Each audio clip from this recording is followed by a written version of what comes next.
Welcome to the Ramayan, Stories of Dharma and Devotion. I'm Sandeep, and in this podcast, we'll journey together through the timeless epic of Valmiki's Ramayan, filled with stories of honor, sacrifice, devotion, and righteousness. Our narrative isn't limited to Valmiki's original composition. It also draws inspiration from other Indian traditions and folklore. Our aim is to offer you an experience of this timeless tale that not only touches your emotions, but also provides insights into every aspect of life. In today's episode, we will explore the arrival of Sage Vishwamitra at King Dashrath's court, and the crucial role this visit plays in setting Ram on the path to fulfilling his destiny. The great city of Ayodhya was bustling with prosperity and joy. King Dashrath had been blessed with 4 sons, Ram, Lakshman, Bharat, and Shatrughan, who were growing into strong and virtuous young men. The palace was filled with the laughter of the princes and the joy of their upbringing. Dashrath, the beloved king of Ayodhya, was happy and content, knowing his dynasty had a promising future. One serene evening in Ayodhya, as the setting sun bathed the city in hues of gold and crimson, an unexpected yet revered guest arrived at the gates of King Dashrath's palace. It was none other than Sage Vishwamitra, whose name was spoken with deep reverence across the land. He was no ordinary sage. Once a mighty king, Kaushik, he had renounced his throne and embarked on an arduous path of penance to attain the title of Brahmarshi, an honor that placed him on par with the greatest sages like Vashisht. His journey had been one of immense transformation, conquering not just external battles, but the inner turmoil of pride, anger, and attachment. Sage Vishwamitra's presence was awe-inspiring. He possessed an aura of great intensity, his eyes radiated divine energy, and his ascetic form bore the marks of countless years of penance. Those who beheld him felt both admiration and a subtle tremor of respect, for he was known not only for his wisdom, but also for his fierce determination and unwavering resolve. As soon as King Dashrath received word of Sage Vishwamitra's arrival, his heart swelled with joy. It was a great honor to host a sage of such stature. Without delay, Dashrath left his royal chambers and personally came to the palace gates, accompanied by his ministers and members of the royal family. Seeing Vishwamitra standing at the entrance, Dashrath bowed deeply, touching the sage's feet as a mark of his utmost respect. With folded hands, he welcomed him warmly, saying, "O revered sage Vishwamitra, your presence graces Ayodhya today. It is a divine blessing for us all. Please come inside and purify our humble abode with your presence. Your arrival brings great fortune to my kingdom." Vishwamitra, who was never one for elaborate courtesies, nodded with a serene expression. He had not come to Ayodhya for mere formalities. His purpose was far greater. Nevertheless, he acknowledged Dashrath's devotion and stepped into the palace. While King Dashrath ensured Vishwamitra was accorded the highest honors, the sage expressed his wish to first meet Sage Vashisht, the royal preceptor of Ayodhya. That evening, after receiving a warm welcome, Vishwamitra made his way to Vashishtha's ashram, where he was received with the highest respect.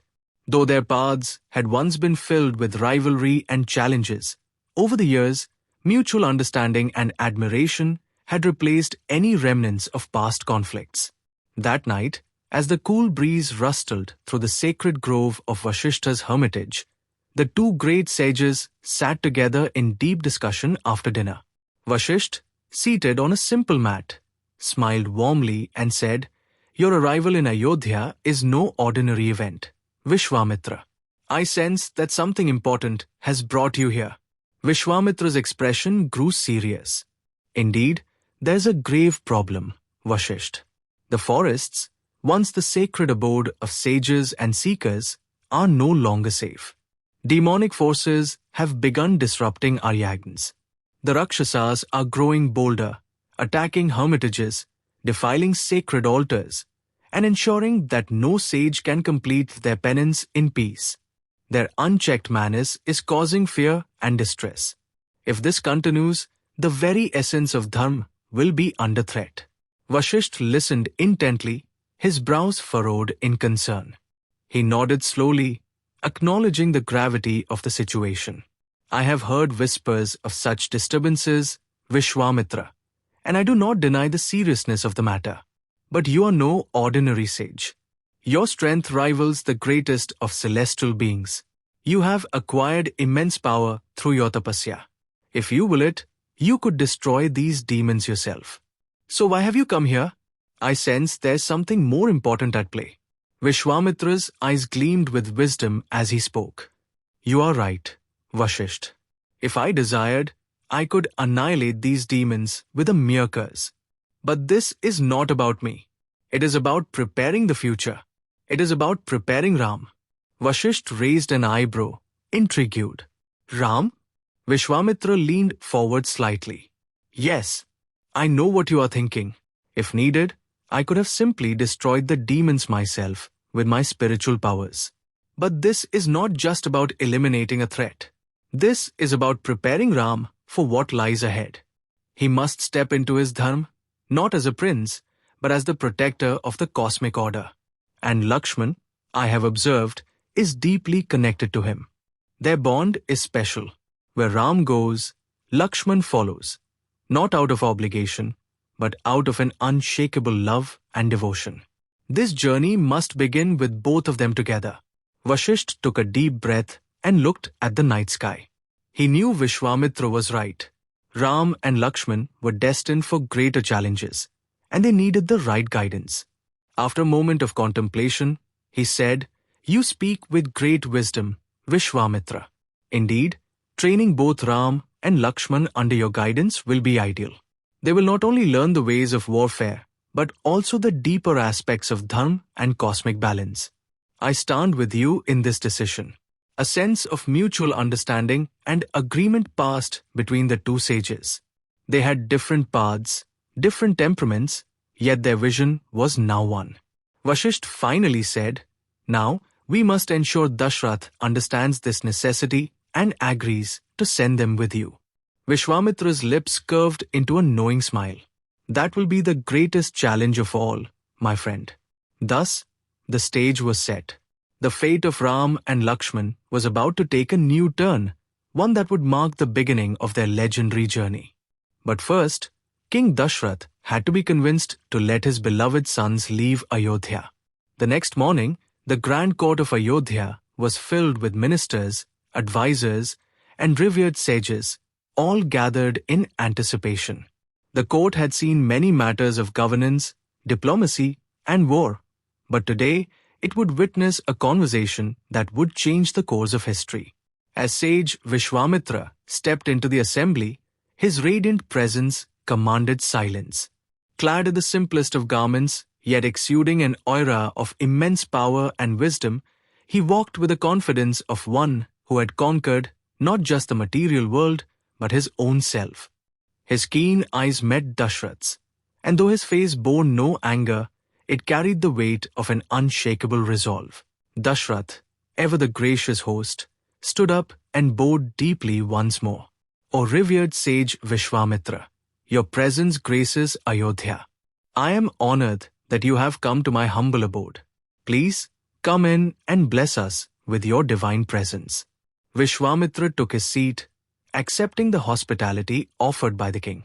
Gold-adorned platters were placed before him, filled with fruits, nuts, and sacred offerings. Cool water was brought from the Saryu river for his refreshment. Dashrath ensured that every comfort was provided, treating his guest with utmost reverence. Once the sage had settled, Dashrath leaned forward, his voice warm yet inquisitive. O sage, I am truly blessed by your presence. Please, tell me the purpose of your visit. Whatever you seek, I shall fulfill it without hesitation. Vishwamitra's piercing gaze remained on the king as he spoke in a measured yet powerful tone. O King Dashrath, I am performing a sacred yagn in the depths of the forest to benefit all of humanity. However, dark forces have begun to disrupt it. The Rakshasi Tatka and her sons are determined to desecrate all that is pure and sacred. They throw filth and bones into the sacred fire, they spread terror among the sages, and they make it impossible for the rituals to be completed. These acts of defilement are not merely an insult to our efforts, but an attack on Dharma itself. A murmur spread through the court. Tadka's name was not unfamiliar. Stories of her ferocity had long reached Ayodhya. Vishwamitra's voice grew firmer. I have come seeking your help, but not for your armies, nor for your generals. I seek your son, Ram. A stunned silence fell upon the court. Dashrath's breath hitched as he listened. Ram? The king echoed, disbelief clouding his voice. Vishwamitra nodded. Yes, O king, your son is destined for greatness. Even the gods have spoken of his might. He alone possesses the strength, the purity, and the divine essence to face these demons. He must accompany me and protect the yagn. Dashrath froze. His heart, which had soared in pride at Vishwamitra's words, now sunk in dread. The thought of his young son, barely past childhood, facing the horrors of the forest, standing against demons of immense power, filled him with deep fear.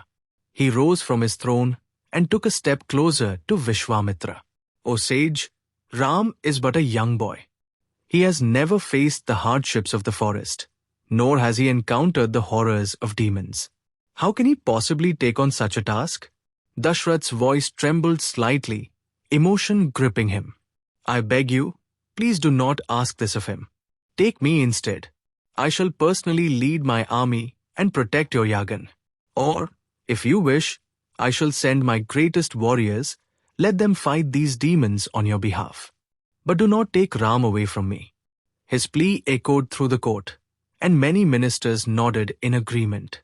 The thought of their prince, so young, so innocent, being sent into danger was unthinkable. Vishwamitra remained composed. He had expected this reaction. His eyes held no anger, only certainty. O King Dashrath, he said, his voice steady but unwavering, do not let your love for your son cloud your wisdom. Ram is no ordinary child. He is born for a greater purpose, far beyond the throne of Ayodhya. The time has come for him to take his first step toward his destiny. Dashrath clenched his fists, torn between his paternal instincts and the weight of Vishwamitra's words. Seeing his hesitation, another voice rose from the court, the voice of Sage Vashishth. Vashishth, the royal preceptor of Ayodhya, had listened in silence. Now, he finally spoke, his voice carrying the wisdom of ages. O King Dashrath, listen carefully to Vishwamitra's words. This is not merely a test of strength. This is the will of the divine. You have always upheld Dharma. Now is the time to place your faith in it. Trust in the wisdom of the sages. Trust in your son. Dashrath turned to his trusted mentor, eyes filled with uncertainty. Vashishth continued, have you not seen Ram's nature? His wisdom surpasses his years, his valor is unmatched, and his sense of duty is unwavering. Vishwamitra has not come here seeking a mere warrior, he seeks the one who is meant to uphold Dharma in this world. Dashrath swallowed hard. The weight of the moment pressed down upon him. He looked around, seeking support, but in the eyes of his ministers, sages, and even his own heart, he found no argument. A heavy silence filled the hall. Dashrath closed his eyes for a moment, taking a deep breath. His fatherly instincts screamed to hold Ram close, to protect him, but his duty as a king demanded greater sacrifice. Finally, he opened his eyes. They were filled with both pain and resolve. He turned to Vishwamitra and said, if this is truly the will of the divine, if this is what must be done for Dharma to prevail, then I shall not stand in its way. Ram shall go with you. The court gasped. The decision had been made. With a heavy heart, Dashrath called for Ram. When Ram arrived, he bowed to his father, unaware of the decision that had been made. Dashrath embraced his son, his eyes filled with both pride and concern. He said, my dear son, Sage Vishwamitra has requested your help. You must go with him and protect his yagn. Remember always to uphold Dharma and serve the sage with respect. Ram, ever obedient, bowed to his father and said, "I shall do as you command, father. It is my duty to serve and protect."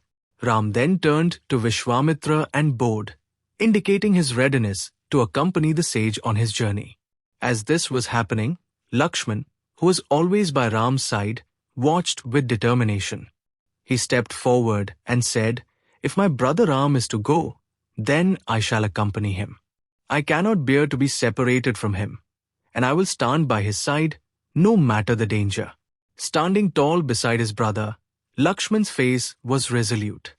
His love for Ram was boundless, and he would not allow his elder brother to embark on this journey alone. Dashrath looked at Lakshman and knew that the bond between the brothers was unbreakable. He nodded, allowing Lakshman to accompany Ram. Dashrath's heart ached at the thought of sending both his sons away, but Vashisht and Vishwamitra exchanged knowing glances. This was how it was meant to be. Vishwamitra, with a satisfied nod, said, "Then so be it. The journey begins now." Vishwamitra was pleased. He knew that Ram and Lakshman together would be a formidable force, and their bond would be an asset in the trials ahead.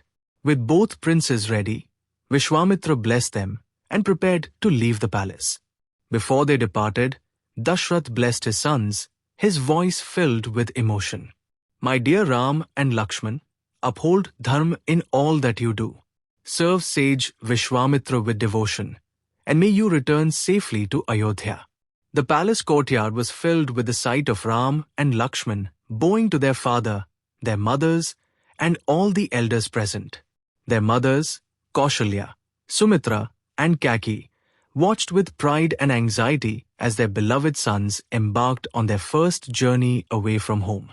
As Ram and Lakshman walked away with Vishwamitra, Dashrath watched them until they disappeared. His heart was heavy, but he knew that this was just the beginning of Ram's journey, a journey that would shape him into the protector of righteousness that the world needed. Vishwamitra, as he led the young princes through the forest, felt a deep sense of responsibility. He knew that Ram was no ordinary prince, he was the incarnation of Vishnu, destined to restore balance to the world. Vishwamitra's faith in Ram was unwavering, and he was determined to guide the young prince on his path. Vishwamitra started Ram and Lakshman's training in his own unique way. After traveling over half a yagn, approximately 6 to 7 kilometers in modern terms, along the southern bank of the Saryu River, Vishwamitra turned to Ram and spoke gently. "O child, take this water in your hands without delay. I shall now bestow upon you two powerful sciences, Bal and Atibal, meaning strength and super strength." Vishwamitra continued, "With these mantras, you will never experience fatigue, fever, or weakness in appearance. Whether asleep or agitated, nobody will be able to harm you. These sciences are the mother of all knowledge. When you invoke Bal and Atibal, hunger and thirst will never trouble you. They will bring you immense fame and wisdom. You are worthy of receiving these teachings." Ram, with great reverence, touched the water and was sanctified. With a cheerful face, he received the knowledge from Vishwamitra. The young prince, now armed with these divine sciences, appeared radiant like the autumn sun. That night, the three of them rested by the Saryu River, the two young princes sleeping on beds of grass, unaccustomed yet comforted by the presence of their guru. The next morning, Vishwamitra woke them up and asked them to prepare for the journey ahead. After performing their morning rituals and bathing, Vishwamitra taught them the sacred Gayatri Mantra, explaining its power and significance.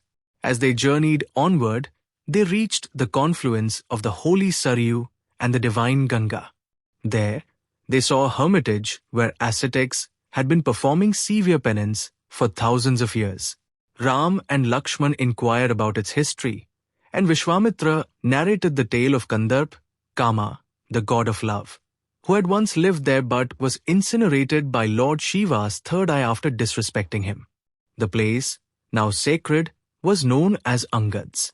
They spent the night at this holy hermitage, where the sages welcomed them and recited their evening prayers. The next morning, After their daily rituals and chanting of the Gayatri Mantra, they set off once more, crossing the Ganga by boat. As they reached the middle of the stream, a tumultuous sound filled the air. Ram turned to Vishwamitra and asked, "O sage, what is this tremendous sound rising from the waters?" Vishwamitra explained, "This river, Saryu, originates from the Manas Sarovar, a lake created by Lord Brahma on Mount Kailash. It flows past Ayodhya, carrying divine energy. When the mighty Ganga, which flows from the matted locks of Lord Shiva, meets the Saryu, their waters clash, producing this sound. This is a sacred confluence, and we must offer our prayers." Ram and Lakshman, guided by Vishwamitra, performed their prayers at this holy junction of the two celestial rivers. Thus, under the guidance of Sage Vishwamitra, Ram and Lakshman received profound spiritual and martial training. With each step of their journey, they gained strength, wisdom, and divine knowledge, preparing them for the challenges that lay ahead. Little did they know that this training was only the beginning of their destined path toward righteousness and dharma. The journey ahead was not easy. The forest was dense, filled with dangers that lurked in every corner. The demons Tatka and her sons were powerful adversaries, and they would not give up easily. But Vishwamitra was confident that Ram and Lakshman, with their courage and skill, would rise to the challenge. In our next episode, we will follow Ram, Lakshman, and Vishwamitra into the forest, where they will face their first major challenge, the fearsome demoness Tatka. This encounter will test Ram's courage and determination as he steps into his role as the protector of Dharma. Join us as we explore this thrilling chapter of Ram's journey. Thank you for listening to this podcast. Please share the podcast with friends and family so that we can spread the glorious life of Ram and how Dharma guides us at all phases of our life. While we may not know exactly what happened, this eternal story of the Ramayan serves as a guide for how we conduct ourselves in our day-to-day lives. We have tried to create a story as close as possible to the ancient texts, scriptures, and writings of Valmiki's Ramayan. Until then, may the light of Dharma guide your path.